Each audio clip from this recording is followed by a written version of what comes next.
sommes à présent à l'affichage de notre chronologie. Et la chronologie, tout comme notre réseau de tâches, demeure un outil de visualisation primordial dans MS Project. Et pour cela, nous allons revenir ici, encore une fois, revenir sur par défaut le diagramme de Gantt. Et comment afficher cette chronologie-là? Nous venons dans Affichage et nous cliquons ici sur Chronologie. Donc la chronologie est affichée ici. Donc nous pouvons augmenter sa largeur en venant ici sur la ligne grisée qu'il y a entre le diagramme de Gantt et la chronologie, mettre le curseur de notre souris jusqu'à ce que cela apparaisse de la sorte, et ensuite venir cliquer tout en maintenant le bouton gauche de la souris pour descendre jusqu'en bas. Donc notre chronologie est ainsi affichée. Donc lorsqu'on ouvre deux fenêtres dans MS Project, la fenêtre qui est mise en noir, la fenêtre qui est inactive, c'est-à-dire la fenêtre qui n'est pas encore sélectionnée, et la fenêtre qui est affichée en vert ici est celle qui est active, c'est-à-dire celle qui est sélectionnée. Donc, il faut veiller à ce que chronologie puisse être mise en vert ici. Donc, nous venons ensuite sur le menu ligne de temps format, qui est le menu sur lequel va s'effectuer les différentes modifications de notre chronologie, qui est mise ici. Donc, nous allons ajouter différentes tâches à notre chronologie. Donc, nous avons deux possibilités ici.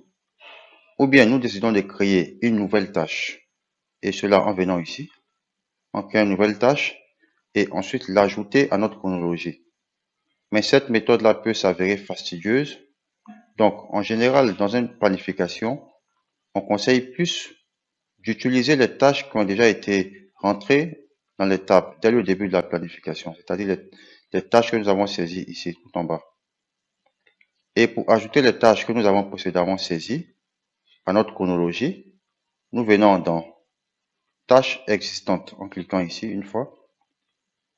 Donc, nous allons ajouter ici la tâche récapitulative notre projet, et c'est-à-dire construction, et le reste des tâches récapitulatives, c'est-à-dire terrassement et gros œuvres, charpente métallique et couverture, et enfin la tâche récapitulative seconde œuvre finition. Et ensuite, cliquez sur OK.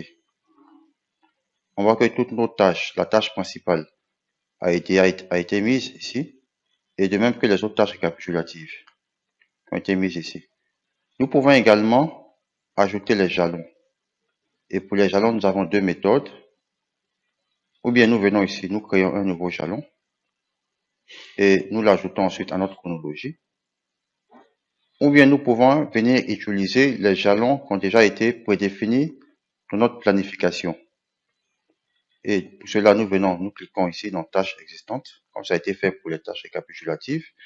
Donc, nous allons commencer dans un premier temps par sélectionner le jalon début travaux de terrassement. Ensuite, descendre. Sélectionnez ensuite le jalon fin travaux de terrassement. Ensuite, le jalon début charpente. Ensuite, le jalon fin charpente. Ensuite, le jalon début seconde œuvre. Et enfin, le jalon fin seconde œuvre. Nous cliquons ensuite sur OK. Voilà. Donc, on voit ici que nos tâches, de même que nos tâches récapitulatives, ont été mises ici, sous forme de barre, et nos jalons ont été affichés en bas ici. On voit ici que les jalons se chevauchent. Donc, nous pouvons les déplacer en cliquant une fois sur le nom du jalon. Et en maintenant toujours le bouton gauche de la souris, en cliquant une fois, nous pouvons déplacer le nom du jalon. La même logique ici, en cliquant une fois sur le nom du jalon. Et en maintenant le bouton gauche de la souris enfoncé, en cliquant ici. La même chose également pour ce jalon-là. Et ainsi de suite. On voit que nos tâches récapitulatives ont été affichées sous forme de barre. Et nos jalons ont été affichés sous forme ponctuelle ici, tout en bas de nos tâches récapitulatives. On peut également décider d'afficher nos tâches au-dessus de notre chronologie.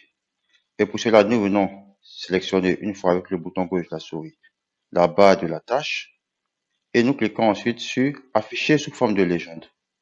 Donc, on voit que automatiquement, notre tâche est affichée au-dessus de notre chronologie. Nous pouvons faire la même chose également pour terrassement et gros œuvre, afficher sous forme de légende.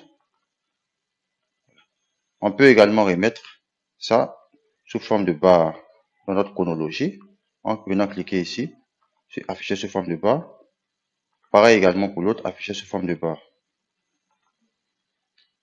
Enfin, une fois qu'on a fini de régler notre chronologie ici, nous pouvons décider de l'exporter. Donc, nous avons trois façons d'exporter notre chronologie.